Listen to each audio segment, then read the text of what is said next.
As Fairfield County Live and Local, we're presented by the Sono Collection. This is today. It's the Everybody's Named John podcast. It's normally called Fairfield County Live and Local, but today it's the Everybody's Named John podcast. I got John Malkin and John Griffin from the Simple Radicals back on the show. It's great to see you guys again, man. Great to see you, brother. Oh, you don't have an H in your name, so you're our CEO. Right. I'm a CEO. Ooh, I got promoted. I like that. I'm a Jonathan technically, so I'm nicknaming it. I'm being secretive. You guys have all the cards on the table. We do. Right. Good to see you, man. It's good to see you too. Man. Yeah, it's good to see you. So I was thinking about this. You know, the last time we spoke, so much has changed. It was February. It was either early February or late January, dead of winter. Vaccines are a new thing. We don't know what's going on. No live music. We're surviving on like guerrilla radio broadcasts, like the one that we're doing right now. What has changed for you guys, musically and non-musically, in the 6-7 months since? Oh man, personally, professionally, there's so much. I'll kick it in, and then Johnny, you can go. I mean, we've actually used the time to write a bunch of new material. We've got we got a couple new songs that I think we released since the pandemic. Let's See What You Got is our new one that just came out, and then I think I'm trying to remember when White Rabbit came out. So we used that time to make new material and kind of perfect our set list, and we're writing some brand new material now. And then it was just a matter of just trying to figure out when we were going to play out again, and we were all cautious about wanting to, places were starting to open, but we were all a little bit cautious about be the first ones that jump in the sea, I mean, so we're really excited about this, our kind of our first big gig coming up at the Levitt Pavilion in Westport on August 14th, which is an outdoor venue, which we're all comfortable with. And we're now starting to, plan our tour in the Midwest. And now with the whole COVID thing kicking in, we're all like, man, just how deep are we going? How is it? Are we all comfortable? I mean, so we'll probably plan our dates. We're actually talking to some places in Chicago right now, and we'll schedule it. But then we all everyone just kind of has to see what happens. Hopefully we're safe. Whether it's Delta or Lambda or whatever Greek alphabet, whatever fraternity, whatever, pops up. Well, that's the thing. And I liked what you said too about trying to weigh that balance. I know a lot of bands tried to weigh that balance of like getting back out to shows, but also, trying to be conscientious and respectful of the safety, because you don't want to be the first guys in, but you also don't want to be the last guys in and like miss the whole wave, and everybody's used to live music being back either. There's a very delicate thing, and John, go. I think we're all running. I know we've run into this where we didn't know when to start booking gigs, and then it all started happening again, and now we're booking gigs, and it's like, well, I hope we have the gigs. Exactly. That's right. So much of that. My buddy Drew Angus, actually, who played at the Levitt Pavilion a little bit earlier this summer, he was telling me, like, you look at the venues and they're loving it right now because they can book anybody they want as late out as they want. Everybody's taking the gigs, but for smaller bands, it's been tough. It's been tough to book the bigger rooms, because the bigger rooms are just like, oh yeah, we'll take literally whoever. It's a buyer's market for them right now. That's right. And then the wild card is, are people going to be comfortable enough to start showing up? Yeah. That's the unknown. So I don't know. This is why I'm excited about this gig at the Levitt, because that's, I mean, first of all, just a dream venue right there in Westport, in the middle of Fairfield County, but all completely outdoors. I got to play Blues, Views, and Barbecue there a couple of years ago. Great time. We're going to have some fun at that show, but let's talk for a second, speaking of outdoor venues, about this new Hartford Healthcare Amphitheater. Because I know Styx opened, it was last week, and I know you interviewed Todd Zuckerman recently. Yeah. I got to imagine you were at that show. Oh, yeah. So Todd is a childhood friend of mine, who was just voted one of the top 60 drummers of all time by Drum Magazine. So I mean, it's an amazing honor. So I reached out to him, and he took care of us and got us some great seats. Right. And it was really it was such a pleasure and honor to see them. So what a gorgeous arena. I mean, so it's it's an outdoor arena, but it's covered with this this tent up there. So if it's raining, they can still do shows. The acoustics great. Styx was unfreaking believable. I mean, just spot on. I mean, just tight. Their Tommy Shaw sounded great. Chuck Panozzo, the original bass player, showed up on stage to play a couple songs. He started with his brother John Panozzo, like in the 70s back in Chicago. So it was such an amazing show. And then Ario comes on, and I love Ario, Yeah. But for whatever reason, their sound guy decided to turn it up to 11, and it sounded awful. I mean, and I hate to say this, and it was just your chest was thumping, and people started streaming out, and it's, I don't know what I can't believe he didn't figure this out, but it just sounded so overwhelming and way too loud. And it's not the venue, because the last band sounded fine. It sounded great. Right. Yeah. It's not the band. No. And, but, I mean, it was great to see those guys, they still sound good. There's still a few members up there that are still the originals. So, it's nostalgic, but it's great. Such a great venue. Just great to have in this part of the state too, man. Yeah. I mean, you had a couple folks, 95.9 at the Unstage, doing some. Indeed. Yeah. You guys have a presence there. It's awesome. Yeah. We've got a little box. It's nice. Oh, lost you there. Yeah, hold on. There you go. I'm up. Am I back? There you go. Now you're back. Getting there. Out. Oh, wait a minute. Yes? Use the internet. Oh, I may have a bad wire or something. Oh, yeah. It's a bad XLR. There we go. But yeah, just so great to have a spot like that. So here, hold on though. Before we talk about other stuff, I want to talk about you guys, because you've got new music out right now, and it's just another great example of the versatility of the Simple Radicals. New single, Let's See What You Got, and it's on all streaming platforms. If you want to check this out, just search for the Simple Radicals. Let's See What You Got.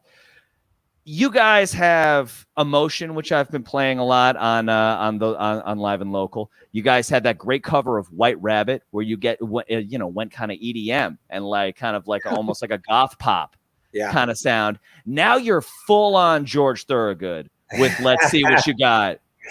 Dude, what do you guys not do? And just describe how you wrote this song. Well, the story behind this song is kind of funny. We were touring up. This is pre-apocalypse. We were touring up in Michigan, and we were playing the Diesel Lounge, which is it's a great venue where Kid Rock has played, Buck Cherry, everyone who grew up. I think probably Jack White played. Everyone who's played and started in the Detroit area has played the Diesel. It's been there forever. Beat up around the edges, ton of character, but they pack in a huge crowd. And we'd never played up there. And so we went up there, full house. There was a band opening up for us. And I was just standing there. John and I were standing there in the audience, and we're watching this band. And this guy comes up to me. And for whatever reason, it's not like we were wearing hey, we're in a band t-shirts, but he thought we were in a band or the band coming up. And he started chatting with us, and he said, "Hey, you guys in the band?" We're like, yeah. And he said, "Tell me about your music." I was like, "Well, here's our sound. It's kind of like, it's a little Foo Fighters meets Pearl Jam meets a little Green Day meets Cheap Trick, a little Petty, all mixed in, all that."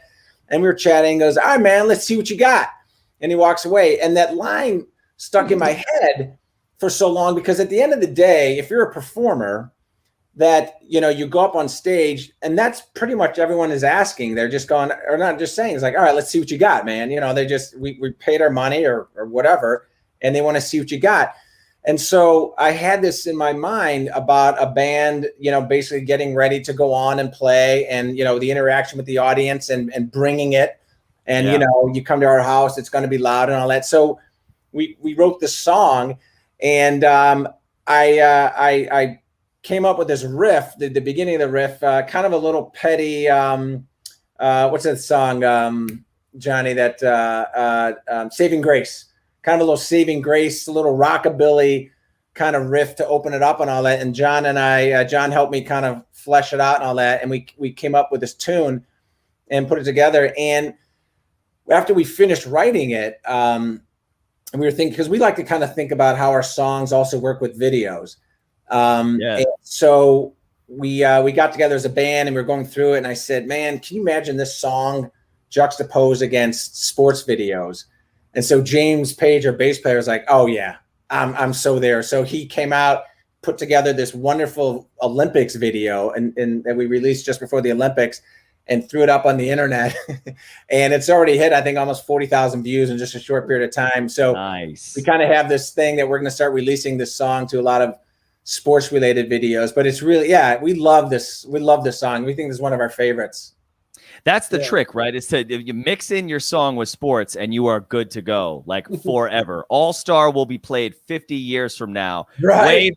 Way past when people have stopped talking about Shrek. You're still going to hear All-Star at a baseball game, dude. You're so right, man. You're so right. I mean, it's got that message because there is that competitive aspect of playing a gig too that you typically would associate with sports and wouldn't typically associate with with music. But it's competitive. If you're on a bill with multiple bands and you see another band come up, you're gonna say to yourself, all right, let's see what they got. Let's see what's going on. And let's see what the competition looks like. You're also competing. You're competing with, but you're also competing for the audience attention.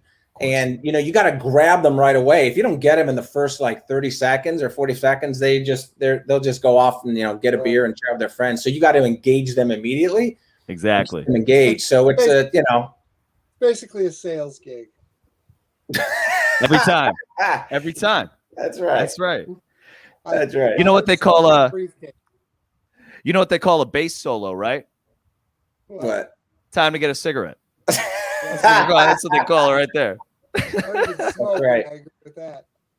That's all right, man. I love it. Who did that? So who did the solo on that? Because that was ripping. You guys didn't hire Vernon Reed again, did you? Oh, it was John Griffin. John Griffin. I am a big psychobilly fan. I don't play Gretsch guitars with this band because I live in Chicago and they're hard to move around. But I used all Gretsch guitars on that and total psychobilly. It was semi-hollows then, yeah. Yeah. He sent me the riff and I was like, dude, that's a psychobilly riff. We're going with that. Yeah. You crushed it, man. That sounds great. It's got a little Queens of the Stone Age to it too, a little bit. Yeah.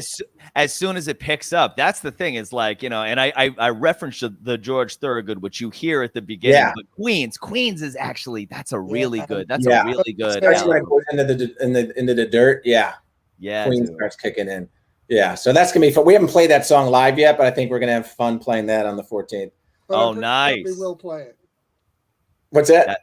I'm pretty sure we will play it. We will play it. All right. I mean, we got to now, man. Now we're over here talking it up. Yeah, man. New single. Let's see what you got. Yeah. All platforms right now. Now, I mean, I mentioned before the versatility of your songwriting, and we spoke about this a little bit in the previous episode. But how do you guys approach new projects and new music? Is it always with a blank slate? Let's see what comes out, or is there some kind of? Do you guys prepare ahead of time and think I want to write this kind of song? No, I think it's very organic and spontaneous, which to me as a songwriter is a lot easier than trying to plan out. Like, I mean, it's like hard to plan out creativity, right? I mean, it's like you have this, what drives me as the songwriter for the band is it's weird. I tend to kind of live my life in pictures. I live my life kind of in visuals. And when I start playing around, I usually write all my songs on the acoustic. Mm-hmm. And I was actually listening to Chris Cornell in an interview, obviously before he passed, and he writes all his songs on an acoustic. And I'm like, well, we have that much in common. Right. And that's about it. But I come up with these, it might be an opening riff or this chord progression, or it might be just one chord or some finger picking. And then it's a bizarre phenomenon, but I start getting these visuals of kind of the theme of what that song sounds like. And then it starts kind of coming together, and I start putting together kind of these threads of ideas that fill it out. And then just kind of what the harder part is then is taking that thread and just working it. And this is where John comes in really handy. He's also an amazing songwriter, just trying to, structure a kind of decent bridge, or to make sure there's a bridge, which he likes to do, as opposed to just going, verse, chorus, and then out. So it's just, it's an organic process. And that's the whole thing about, I love playing live and I love playing with John and the guys and all that, but really the best part about this whole thing is just the whole creative process of the germ, the development, to the fulfillment, to the out in the production, and then the release. I mean, that's just an amazing process. Do you ever hear colors? Do you ever think in terms of colors when you're writing too? I always heard like Hendrix would talk about that all the time, and you could easily pass that off as an acid thing, but you hear other songwriters talk about it too, and even people with perfect pitch, talk about A is blue, B is red, Synesthesia is what that is. Synesthesia. Yeah, and that's a great word. I hear great band name. I have a friend who's got perfect pitch, and he does that. He hears keys in color. Yeah. So A flat is a certain color, but I've always heard in color, and I always thought everybody did. And little did I know that it's some sort of mental illness I have. It's a gift, John. It's a gift. Yeah. At least that's what he tells the judge. Right. Right. Well, it's a superpower. It really is. I mean, just that any kind of creativity. But yeah. I mean, you listen to Tom, I listen to a ton of Tom Petty, right? Yeah. And when you break down his songs, it's so simple yet so complex. Because he's, he had I don't want to say he had a formula, but he would come up with something and just, it's not like he's not like he's writing Rush material, where he's coming up with these massive progressions of minor and chords with all these augments and all that. I mean, it was pretty much in all major chords. He sings pretty much in A and E, so he has he knows his, God, I hate to use this, he knows his limitations, but he has none, but he knows what his wheelhouse is. And then, but God, just the way it all comes together, it's so hard. It seems so easy to write that. Yeah. But it's so damn hard to write that. It's like, you look at Dr. Seuss book and you're like, oh shit, that's easy. I mean, you would think, any idiot could write that, but but no, it's so hard to come up with that, because it's so easy to write in something and then if you start overthinking, you're like, okay, I think I have to do this because this is probably what I should do. I should just go here. But if you just let it flow organically and just let kind of your instincts take over it really, it's a wonderful process. So I love that. You have to be really good at self-editing, and you have to write a lot of music and be willing to throw a lot of it away. Yeah. Because you have to know what's good and bad. That's right. And the throwing it away is the hardest thing to do. Right. I know. I've thrown away hundreds of songs where I'm like, nope. Right. Right. And you always think but if someone could just hear that one part, but you have to step back from it at a certain point. Honestly, doing working in audio is the exact same way. Right. I've stolen bits of songs I threw away. This bit, this one. I'm like, okay, now it's a song. Right. You got to Frankenstein it. Exactly. That's right. I love the example of Tom Petty too, because it's the marriage of him and Mike Campbell, his guitar player, is so perfect because the simplicity that Mike Campbell plays with. I mean, you think about American Girl. That's one note, dude.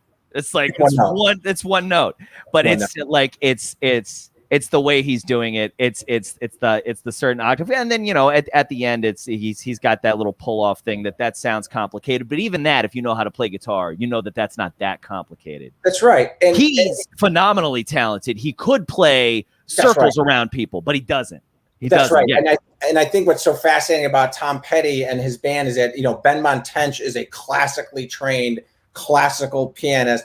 Mike Campbell is an amazing shredder of a guitarist. But he was able to, and it was able to keep them very simplistic, you know, because so when Mike Campbell was doing his leads, yeah, he could have gone off into this, but instead he just really kind of played chords, you know, and not like single notes and all that, and just say that. And Ben Montench was just kind of doing this basic, but you know, it's beautiful. And then when you listen to Ben Montench, I listen to a lot of him on when he does his shows on XM, he'll play a song and he'll talk about it, and he always goes, and it's really easy to play, you know. I mean, because as if this to say, like, I need to give you an excuse. I know I'm this great, but this was so easy for me. But he always has to justify, like, well, you know, it's pretty easy to play, and you're going, nah, man, it's freaking brilliant. It is. I mean, the simplest stuff always kind of is. And see, this is why I love talking to you guys, because this is why we need a beer. This is why your podcast is the best setup for conversation. Yeah, actually, our next one, which is coming out shortly, we did it with Jose Feliciano. Really? Yeah. Oh my God. Oh, that's cool. Wait till you see this thing. It's amazing. It's amazing. That's awesome. What kind of beer were you drinking for that one?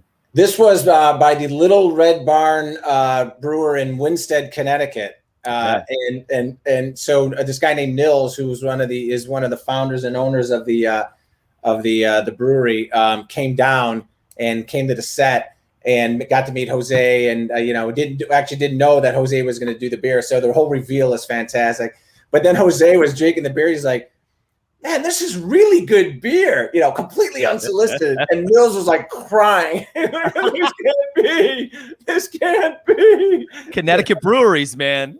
Jose Feliciano gave the stamp of approval right there. Man. But I mean, what a legend. I mean, what a nice guy. And what a get. How'd you get him? So we do the show out of Factory Underground Studios in Norwalk, Connecticut. And so Jose works with Factory Underground. Matter of fact, a guy named Mark Allen, who works at Factory Underground, does all of Jose's sound when they travel. So we had this connection, and he asked Jose to be on the show, and we said, and it's beer. And he's like, oh yeah, where do I go? Right. So he came down and was just like, you know, he was singing, and you know, it's such a great show. I can't wait for this thing to come out. For people who are watching who don't know about this yet, Music and a Brew podcast. It's the Simple Radical podcast. It's John and John right here, who I'm talking to. And you guys team up with a brewery for every single episode. You have a special guest brewer come on and explain what you're drinking. But primarily, it's about these guests that you guys have gotten. I spoke earlier. You spoke to Todd Suckerman from Styx at not this latest episode, but the one before, if memory serves me correctly. And the latest one is Mark Farner from Grand Funk Railroad. Mark Farner's will be coming out shortly. Yep, we had a very cool. Am I telling tales out of school? Oh no, we haven't released that yet. No, it's totally cool. Yeah, that shows. We just did the editing on that. We did Kenny Aronoff, who was also named one of the top 60 drummers of all time by Drum Magazine. So we only have 58 more drummers to go, and then we've nailed all 60. Although a few of them are deceased, but whatever. Yeah. That's just been a fun.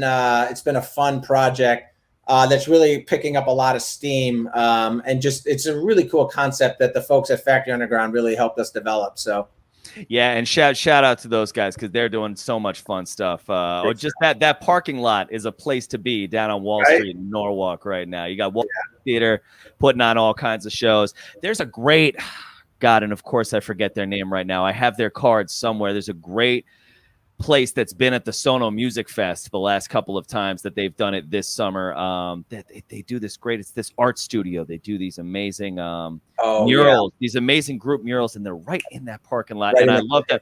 If you guys are watching right now, leave your name in the comments. I'm so sorry I forgot your name, but I'll see you this Saturday. Yes.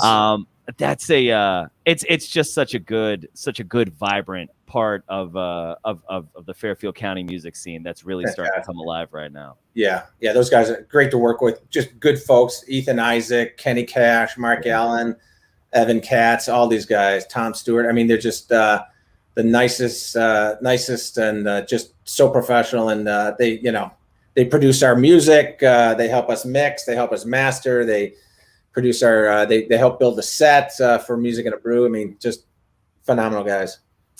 Yeah, man. I mean, if you're a creator of any kind, really, podcast, music, whatever, and you're looking to work with a studio that knows what they're doing, Factory Underground in Norwalk, man. So let's talk about this show at the Levitt. I'm so excited. Now, tickets are available right now, right?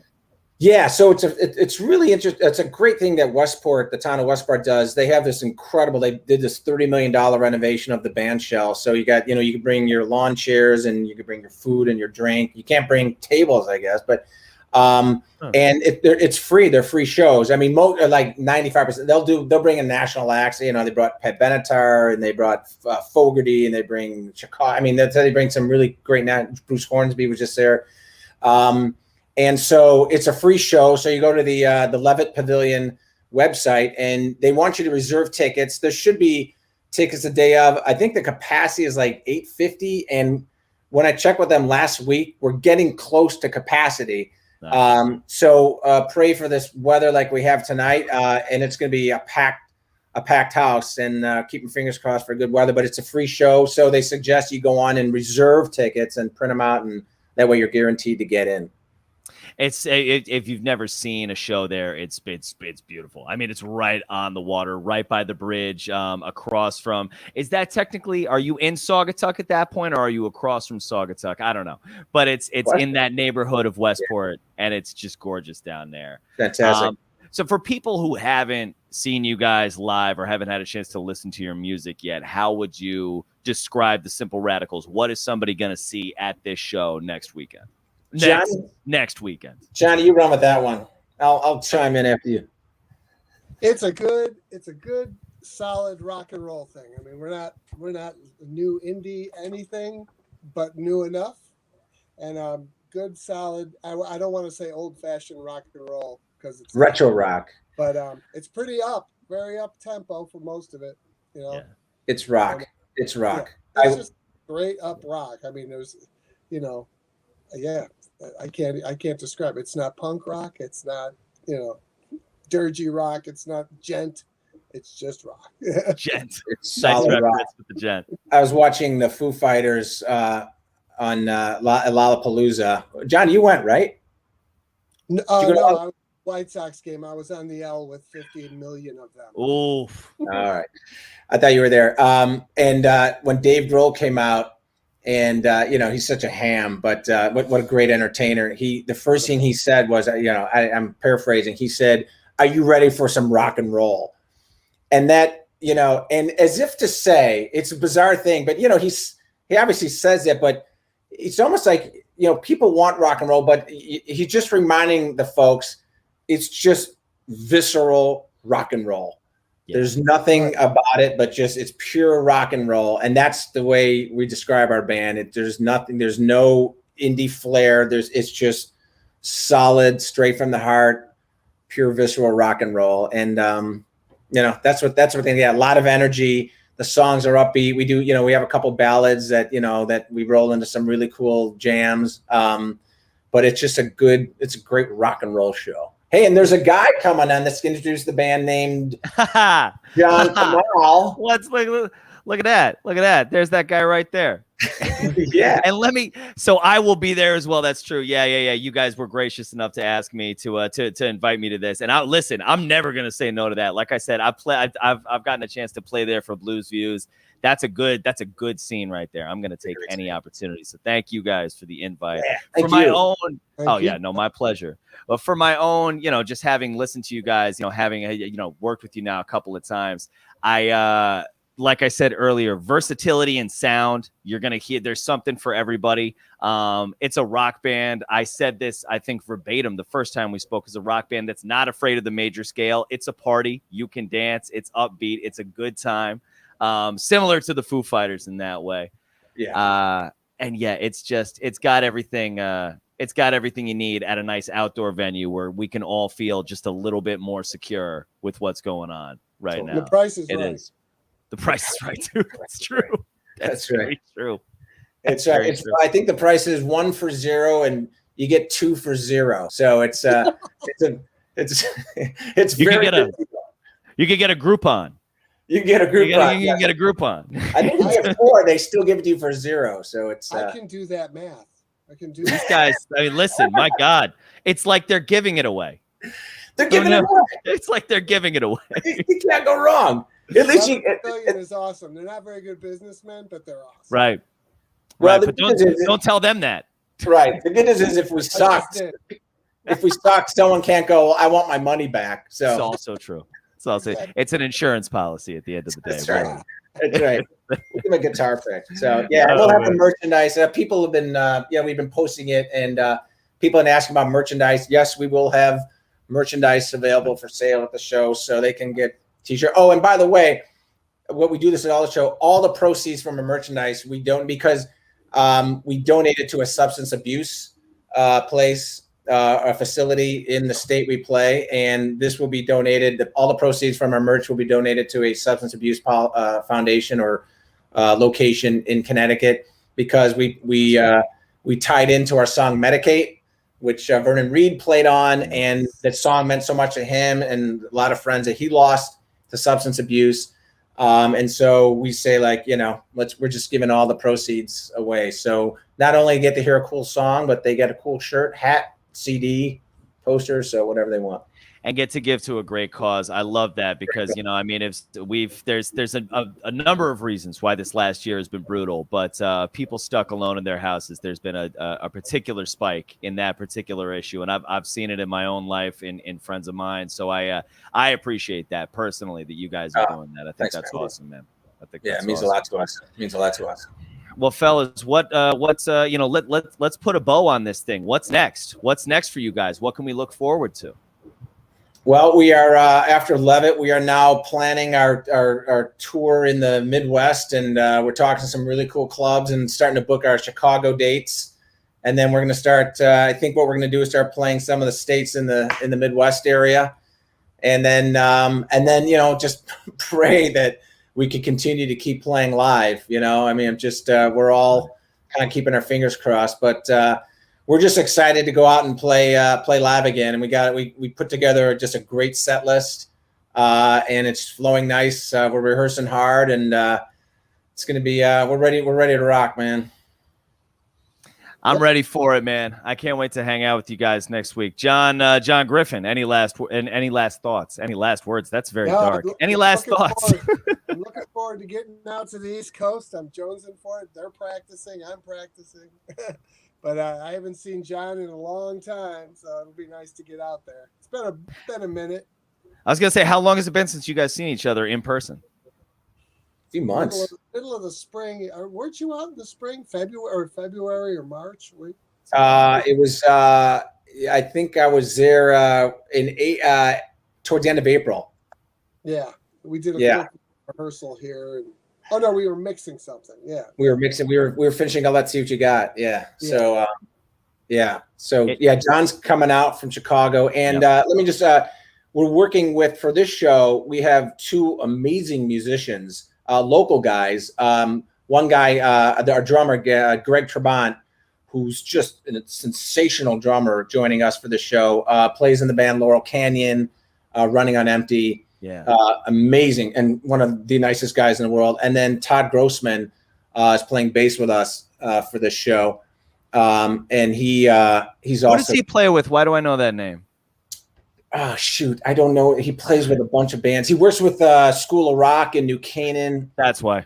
Yeah, that's why. And just great guy, and what a great voice. And I mean, we're just so privileged to play with these guys for this show. And listen, man, I can't wait. It's next week. So 8/14. I'll just throw the thing up. Why else would I write that but to throw it up right here? 7:30 showtime. Simple Radicals at the Levitt Pavilion. 7:30 showtime. It's on 8/14. It's free. Just go sign up for your ticket, or just show up. That's okay. And you're going to be there. That alone is worth the free ticket. Thank you, gentlemen. It's worth the free ticket. That's the price of admission right there. I like that. Oh my gosh, guys, it's always a pleasure. Stick around for a minute after I end the live broadcast, but it's great to see you again, dude. See you too, Johnny. Thanks for all your help. Thanks for your partnership, man. We truly appreciate it. It's absolutely my pleasure. I'll see you in a week. For everybody watching at home, Simple Radicals, we're going to be playing some of their music this Sunday on 95.9 The Fox. Make sure you tune in Sunday, 9 p.m., Fairfield County Live and Local. If you live in Fairfield County, Connecticut, it's just 95.9 FM. If you live outside, 959thefox.com. You can hear